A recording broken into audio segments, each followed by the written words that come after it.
नमस्कार मित्रों, आप सभी का स्वागत है हमारे YouTube channel Birsa classes online में। आज साथियों 17 जुलाई 2020 और आज के जो मोस्ट करंट अफेयर प्रश्नों के जो बहुत ही महत्वपूर्ण करंट अफेयर प्रश्न बनते हैं उनको इस वीडियो के माध्यम से डिस्कस करने की कोशिश की है। और आप सभी को से एक निवेदन है, आप इस वीडियो को देख रहे हैं तो कॉपी और पेन के साथ ज़रूर देखें, जो कि बहुत महत्वपूर्ण जानकारी अगर मैं नोट करवाता हूँ तो आप नोट कर लीजिएगा, और स्क्रीनशॉट लेना चाहे तो मोबाइल से स्क्रीनशॉट ले सकते हैं। चलिए साथियों, पहले प्रश्न की बात करते हैं आज के हम लोग। तो हाल ही में स्वच्छता पखवाड़ा का आयोजन कहाँ पर किया गया? 4 ऑप्शन दिए गए, हैदराबाद, मुंबई, बेंगलोर और चेन्नई। तो हैदराबाद में, जो कि तेलंगाना की राजधानी, यहाँ पर स्वच्छता पखवाड़ा का आयोजन किया गया। अब डिटेल में हम लोग चर्चा करते हैं क्या है ये। तो हैदराबाद स्थित क्या है? भारतीय राष्ट्रीय महासागर सूचना सेवा केंद्र, यहाँ पर स्वच्छता पखवाड़ा केंद्र का आयोजन किया गया। और इस मिशन का उद्देश्य में लोगों को क्या किया गया? खुले में शौच से मुक्त होना, ठोस तरल कचरे का कुशल प्रबंधन, समग्र स्वच्छता आदि गतिविधियों का आयोजित की गई इसमें। और ये देखिए, भारतीय राष्ट्रीय महासागर सूचना सेवा केंद्र क्या है? ये भारत सरकार के पृथ्वी विज्ञान मंत्रालय के तहत आता है ना। और ये निःशुल्क समर्पित महासागर सूचना सेवाएं प्रदान करता है, महासागर संबंधी जानकारी। और इसके 3 प्रमुख कार्य कौन कौन से हैं? Tsunami early warning service, potential fishing zone advisory service और ओशन स्टेट फोरकास्ट सर्विस है। 3 सुविधा। अब देखिए, इसके मंत्री कौन है? केंद्रीय पृथ्वी विज्ञान मंत्री डॉक्टर हर्षवर्धन सिंह। तो इतनी जानकारी हो गई साथियों। अगले प्रश्न की बात करते हैं हम लोग। तो उससे पहले जो हैदराबाद में किया था, तो हैदराबाद तेलंगाना की राजधानी, तो उसके बारे में भी डिटेल में हम लोग चर्चा करते हैं। हैदराबाद की, ये तेलंगाना की स्थापना कब हुई थी? 2 जून 2014 को। हैदराबाद इसकी राजधानी है। मुख्यमंत्री यहाँ के चंद्रशेखर राव है। और राज्यपाल कौन है? तिमिलेसै सौंदराजन। ये इनका चित्र देख सकते हैं आप। और महत्वपूर्ण ऐतिहासिक स्थल की बात करें तो यहाँ पर चार मीनार, भोंगिर किला या पहाड़ी पर किला है। यहाँ पर वांगर किला भी है और नागार्जुन बांध, जो कि कृष्णा नदी पर स्थित है। और प्रमुख राष्ट्रीय उद्यानों की बात करते हैं तो कासु ब्रह्मानंद रेड्डी नेशनल पार्क यहाँ पर स्थित है। महावीर हरिणा वन स्थलीय राष्ट्रीय उद्यान भी यहाँ पर स्थित है। और मरुवानी राष्ट्रीय उद्यान यहाँ पर स्थित है। अब साथियों, इसको मानचित्र में हम लोग समझने की कोशिश करेंगे। तो देखिए, ये हमारा मध्य प्रदेश है और यहाँ से हम लोगों को तेलंगाना जाना है। तो महाराष्ट्र के बाद तेलंगाना। और तेलंगाना किसके साथ सीमा साझा करता है? महाराष्ट्र, कर्नाटक, आंध्र प्रदेश और छत्तीसगढ़ के साथ सीमा साझा करता है। ये आप देख सकते हो। और यहीं पर विधानसभा और विधान परिषद भी है, जो भारत के 6 राज्यों में। उसको डिटेल में हम लोग चर्चा कर रहे हैं, कौन से संविधान में उच्छेद है और इसका विवरण कहाँ पर है, यह सब हम लोग डिटेल में चर्चा करेंगे। तो आगे वीडियो पूरा देखिएगा। वीडियो के अंत में ये जानकारी ज़रूर, एक और राज्य के बारे में बताएंगे, जिसमें महाराष्ट्र राज्य के बारे में बताएंगे। तो इसमें संविधान के कौन से अनुच्छेद में इसका प्रावधान, ये हम लोग डिटेल में बताएंगे कि विधान परिषद का गठन कैसे किया जाता है।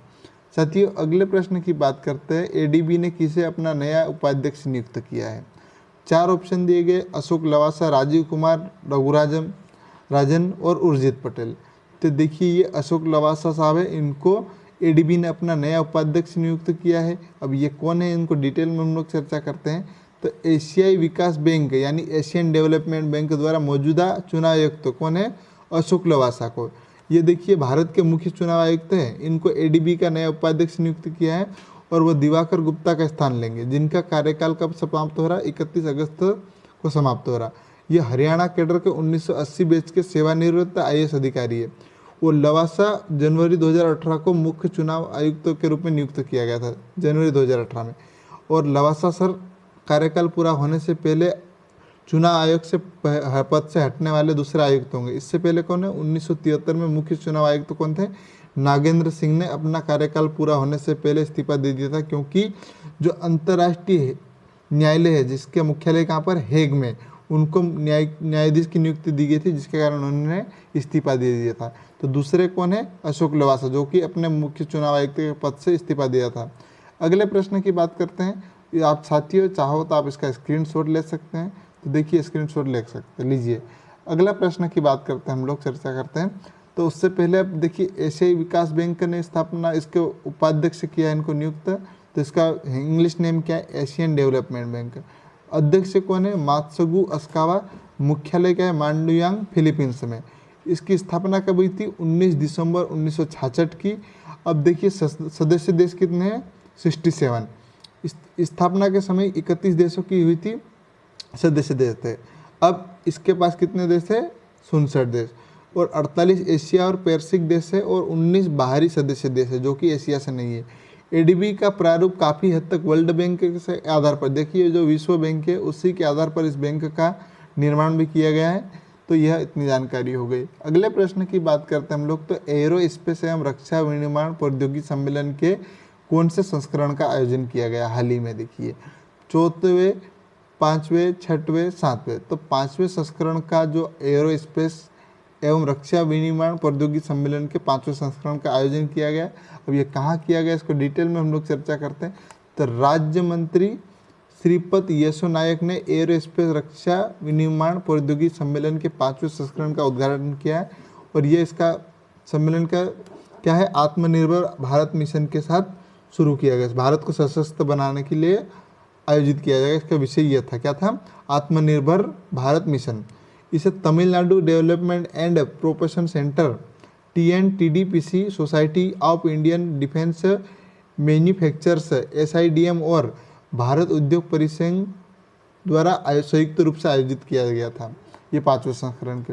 अगले प्रश्न की बात करते हैं मित्रों हम लोग। तो 14 प्रश्न है, चौथवा, कि किस देश के प्रधानमंत्री इलिस फाकफाक ने अपने पद से इस्तीफा दे दिया? 4 ऑप्शन दिए गए, ट्यूनिसा, स्लोवेनिया, जिम्बाब्वे, केन्या।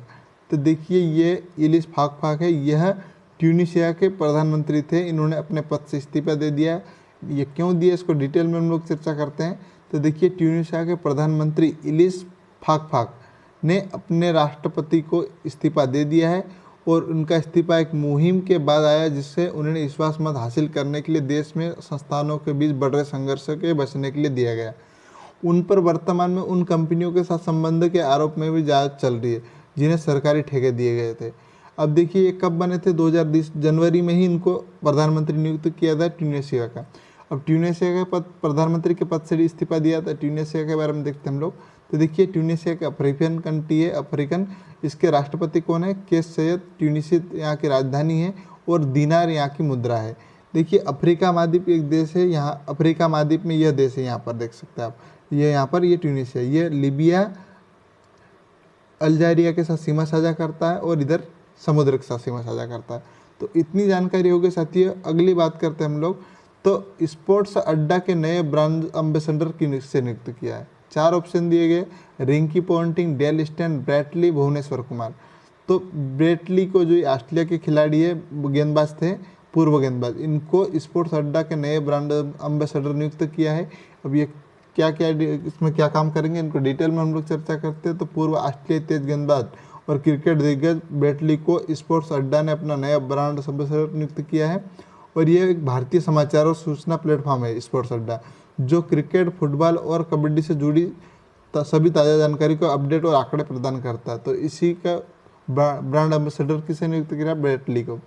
अगले प्रश्न की बात करते हैं। आज का आखिरी प्रश्न है, किस एयरपोर्ट पर भारत की पहली संपर्क रहित कार पार्किंग बनाई गई? हैदराबाद, मुंबई, बेंगलोर और चेन्नई। तो हैदराबाद एयरपोर्ट पर भारत की पहली संपर्क रहित कार पार्किंग बनाई गई है। डिटेल में हम लोग चर्चा करते क्या है। साथ ही इस वीडियो को पूरा देखिएगा क्योंकि बहुत महत्वपूर्ण जानकारी वीडियो के अंत में दूंगा, जिसे देखना मत भूलिएगा। तो देखिए GMAR Hyderabad international airport GHIAL ने कोविड-19 के बीच सुरक्षित हवाई अड्डा प्रदान करने के लिए भारत की पहली पूरी तरीके से संपर्क रहित एयरपोर्ट कार पार्किंग की शुरुआत की। इसके अतिरिक्त GHIAL ने NPCI national payment corporation bank of India के साथ मिलकर अपने NETC national electric toll connection FASTag parking की भी विस्तार किया है। पार्किंग का भुगतान सीधे प्रीपेड खाते से linked reloadable electronic radio frequency identification RFID के टैग का उपयोग करके किया जा सकता है। जो पार्किंग के शुल्क है स्वचालित भुगतान करने में सक्षम भी होगा, स्वचालित रूप से भी सक्षम भुगतान किया जा सकता है। अब देखिए NPCI के MD और CEO कौन है? दिलीप असबे। और मुख्यालय कहाँ पर है? मुंबई में। तो मुंबई कहाँ का है? महाराष्ट्र में। तो महाराष्ट्र के बारे में देखते हैं हम लोग, चर्चा करते हैं। तो महाराष्ट्र की राजधानी क्या है? मुंबई। उद्धव ठाकरे मुख्यमंत्री है। भगत सिंह कोश्यारी यहाँ के राज्यपाल है। और प्रमुख राष्ट्रीय उद्यान की बात करें तो Tadoba national park, Sanjay Gandhi national park, Navegaon national park और गुगामल नेशनल पार्क और चांदली नेशनल पार्क। यहाँ पर कोयना बांध बनाया गया है जो कोयना नदी पर स्थित है। एलोरा बांध औरंगाबाद में स्थित है जो कि बौद्ध धर्म से संबंधित है। कन्हेरी गुफा जो भी बुद्ध धर्म से है और मुंबई में। अजंता गुफा के निर्माण किसने किया? गुप्त वंश से संबंधित, ये औरंगाबाद में स्थित है।